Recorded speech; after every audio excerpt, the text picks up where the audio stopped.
Assalomu alaykum qadrli tomoshabinlar. Kasaba uyushmalari haqidagi bilimlaringizni boyitishga shaymisiz? Unda turkum ko'rsatuvlarimizning yangi sonini boshlashdan avval o'tgan galgi mavzumizni xotirlab olsak. Oxirgi dasturimizda kasaba uyushmalarining mehnat munosabatlari jarayonidagi ishtirokiga to'xtalib, yakunda har bir idora-i korxona tashkilotda kasaba uyushmasi bo'lishi maqsadga muvofiq bo'ladi degan xulosaga kelgan edik. Bugungi dasturimizda kasaba uyushmalariga qonunchilik bilan qanday vakolatlar taqdim etilganini ko'rib chiqamiz. Qani, boshladik bo'lmasa. Zokir, qani boshla. Nima qilmoqchi bu bola? Avvalo ta'kidlash o'rinliki, amaldagi mehnat kodeksida kasaba uyushmalarining ishtirokini taqozo etadigan moddalar va bandlar mavjud. Qolaversa, kasaba uyushmalari faoliyati, vakolatlari kasaba uyushmalari to'g'risidagi qonun va boshqa normativ hujjatlar bilan belgilab berilgan.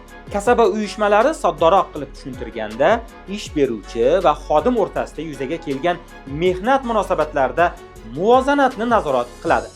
Kasaba uyushmasi a'zolarining mehnat qilish huquqini himoya qiladi. Bundan tashqari, ish beruvchi mehnat qonunchiligiga qanchalik rioya etmoqda, ayni shu narsani nazorat qiladi. Shuningdek, xavfsiz va sog'lom mehnat muhitini yaratishga ko'maklashish orqali har bir xodimning huquqlarini ta'minlash hamda moddiy kafolatini yaratishga xizmat qiladi. O'zi kasaba uyushmasi bu vazifalarni bajarishi uchun biror huquqiy asos bormi dersiz? U boshqa gap. Albatta bor.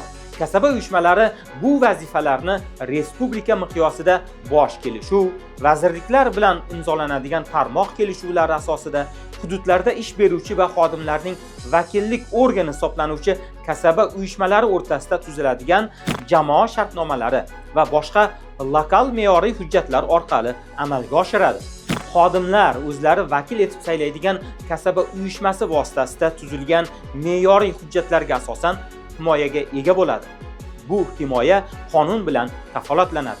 Ish beruvchi bilan xodimlar o'rtasidagi mehnatga oid ijtimoiy-iqtisodiy va kasbga doir munosabatlar jamoa shartnomasi deb ataladigan hujjatda aks ettiriladi.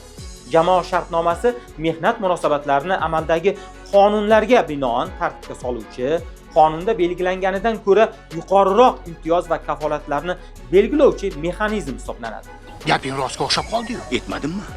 Jamoa shartnomasi ko'lami keng bo'lgani bois, bugungi ko'rsatuvni shu yerda yakunlaymiz. Jamoa shartnomasi mavzusiga keyingi ko'rsatuvlarimizdan birida batafsil to'xtalamiz. O'tkazib yubormang.